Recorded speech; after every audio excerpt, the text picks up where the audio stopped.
Hello friends, this is Kumar and today I am going to discuss with you a very famous novel by Eugene O'Neill, Desire Under the Ems, a very famous American drama by a very famous American dramatist.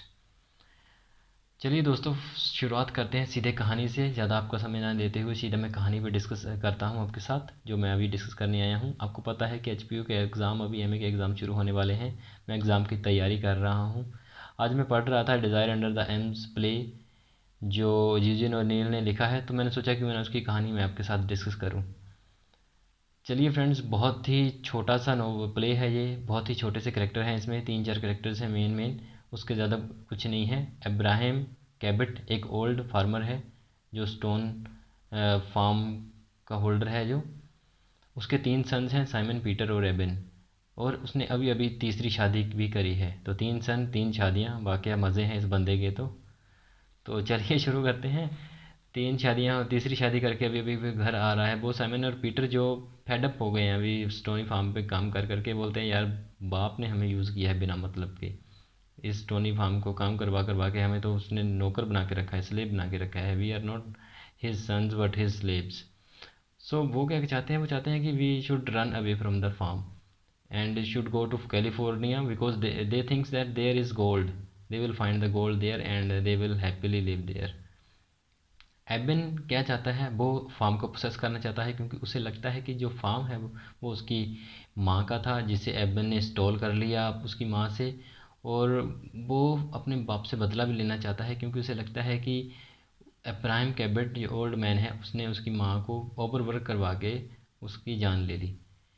जब उसकी माँ ज़िंदा थी तब उसे ये बात का ख्याल नहीं आता था, क्योंकि उस टाइम उसे काम नहीं करना पड़ता था। उसकी माँ ही उसका सारा काम कर देती थी, तो उसे ज़्यादा इसका ध्यान नहीं आया। क्योंकि अब उसकी माँ यहाँ पे ज़िंदा नहीं है, तो उसे लग रहा है कि हाँ, मेरी माँ को ओवरवर्क करके वो मार दिया गया, क्योंकि अब वो काम, उसकी माँ का काम उसे करना पड़ता है। किचन में वो सारा काम अभी एबन ही संभालता है।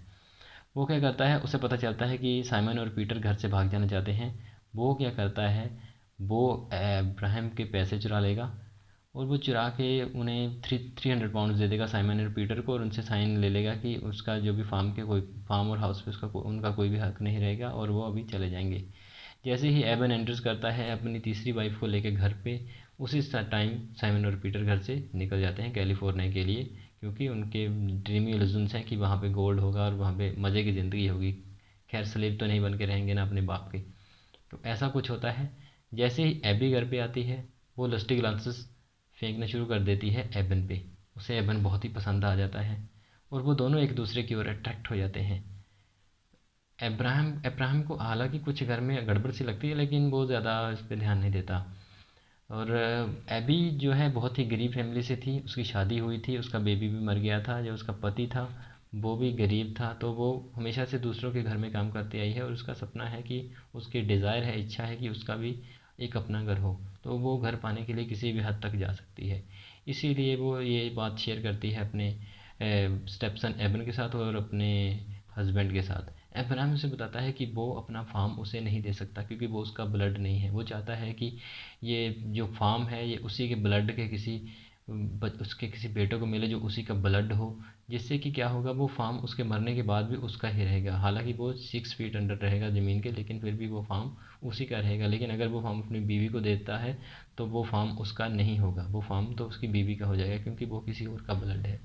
इससे एबी कहती है कि अगर वो उसे अपना एक सन दे दे तो फिर क्या होगा। तो अब्राहम कहता है कि इससे उसे बड़ी खुशी होगी, और वो अपना फार्म और हाउस उसके नाम कर देगा। ये बात जानने के बाद एबी लस्टिक लांसेस फेंकना शुरू कर देती है एबन पे। एबन को सेड्यूस करने की कोशिश करती है, और फाइनली वो सक्सेसफुल भी हो जाती है, क्योंकि एबन भी उसकी ओर अट्रैक्ट होता है। तो वो दोनों, उनका लव सीन होता है, और उसके बाद एक सन हो जाता है दोनों का। अब्राहम को लगता है कि ये उसका बेटा है, बड़ी खुशी मना रहा है वो, लेकिन एबन खुश नहीं है। वो किचन में नहीं आ रहा है सेलिब्रेट करने के लिए। फार्मर्स आए हुए हैं, विलेजर्स आए हुए हैं सेलिब्रेट करने के लिए। उन्हें ओल्ड मैन उन्हें कहता है कि आप डांस कीजिए। वो डांस नहीं करते, लेकिन फिर अब्राहम डांस करना शुरू कर देता है। तो उन्हें पता है, वो भी डांस करना शुरू करते हैं, मज़े करते हैं, पार्टी के नज़ारा ले रहे हैं, क्योंकि उन्हें भी पता है कि अब्राहम को फूल बनाया जा रहा है एबन और उसकी वाइफ के द्वारा। इससे में क्या होता है कि वो उसे पता नहीं कि ऐसे लगता है कि कुछ सोल जो है अभी उसके घर में भटक रही है। फिर वो बाहर आ जाता है हवा लेने के लिए, तभी एबन भी बाहर आ जाता है। दोनों के बीच फाइट होती है, एक तरह से क्वेरल होती है, फिर दोनों झगड़ते हैं। उसी बीच एबी बीच में आ जाती है और वो दोनों को रोक देती है।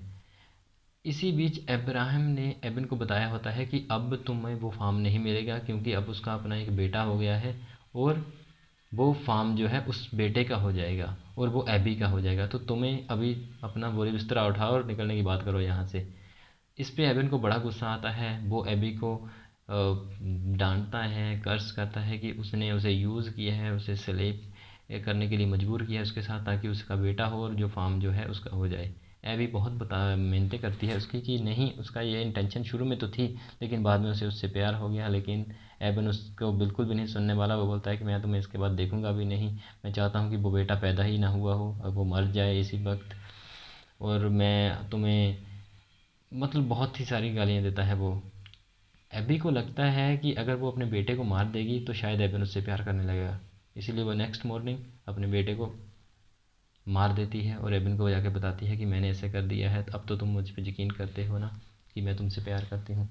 एबन बहुत डर जाता है उससे, बोलता है तुमने उसको इसलिए मारा है क्योंकि वो मुझे रिसेंबल करता था, इसलिए तुमने उसे मुझे मार दिया, उसे मुझसे बदला लेने के लिए उसे मार दिया। एबी बहुत ही रिक्वेस्ट करती है लेकिन वो नहीं मानता। बोलता मैं शेरिफ के पास जा रहा हूँ और तुम्हारी रिपोर्ट कर दूंगा और तुम्हें जेल भेज दूंगा और मैं कैलिफोर्निया चले जाऊँगा गोल्ड ढूंढने के लिए। इसी बीच वो शेरिफ के पास चला जाता है। जैसे ही वो शेरिफ के पास जाता है, अब्राहम ओल्ड मैन आता है, ढूंढ रहा होता है अपनी वाइफ को। वो बोलता है कि मेरा सन कहाँ है, मतलब बातें बातें करता है। बोलती है मैंने तुम्हारे, वो सन तुम्हारा नहीं है और मैंने उसे मार दिया है। अब्राहम उसे बोलता है कि मैं पुलिस को बुला दूंगा। तो बोलती है तुम्हें ज़रूरत नहीं है, एबन ऑलरेडी जा रहा है उसे पुलिस को बुलाने के लिए। वो पुलिस को बुला के ले आता है उसी वक्त। और इसी बीच उसे एबन को एहसास हो गया होता है कि वो भी एबी से प्यार करता है। तो वो उसके पाँव में गिर जाता है, उससे माफ़ी मांगता है, बोलता है कि हाँ मैं भी तुमसे प्यार करता हूँ, मैंने कैलिफोर्निया जाने के बारे में सोचा, लेकिन फिर मैंने सोचा कि मैं वहाँ पे जाकर भी तुम्हारे बारे में ही सोचता रहूँगा। और वो भी कन्फेस क्राइम कर लेता है, बोलता है कि मैंने भी बच्चे का मर्डर इसके साथ ही किया है। शेरिफ दोनों को लेके चला जाता है और आखिर में अब्राहम द ओल्ड मैन अकेला ही रह जाता है। वो कोशिश करता है कि वो भी कैलिफोर्निया चला जाए गोल्ड ढूंढने के लिए, लेकिन तभी वो पैसे ढूंढता है जो उसने बचा के रखे हैं, जोड़ के रखे हैं, तो वो वहाँ पे नहीं होते। वो तो ऑलरेडी एबन ने अपने स्टेप ब्रदर्स को दे दिए थे। इसी तरह प्ले ख़त्म हो जाता है। अब्राहम द ओल्ड मैन अकेला रह गया है अपनी इस उसी फिलोसफी के साथ कि God wants his man to work hard. तो वो बोलता है कि अभी मुझे अकेले ही यहाँ पे हार्ड वर्क करना पड़ेगा और अपनी लाइफ ऐसे ही बितानी पड़ेगी। इसी तरह ये नोवेल ख़त्म हो जाता है। बहुत ही इंटरेस्टिंग प्ले है और मुझे तो खैर काफ़ी इन्जॉय किया मैंने इसको पढ़ने के बाद। आपको ये कहानी कैसी लगी जिस तरीके से मैंने सुनाई, वो मुझे कमेंट सेक्शन में ज़रूर बता दिएगा। वीडियो अगर अच्छी लगी है तो लाइक शेयर और कमेंट कर दीजिए। चैनल को सब्सक्राइब कीजिए और चैनल को शेयर भी कीजिए। बाकी मिलते रहेंगे, फ़िलहाल बीच बीच में एग्ज़ाम चले रहे हैं तो क्या हुआ, मिलते तो हमारा भी अगर साथ जुड़ा है तो हम साथ ही रहेंगे। तब तक के लिए धन्यवाद, शुक्रिया, स्वस्थ रहिए, साथ रहिए और घर पे रहिए। धन्यवाद।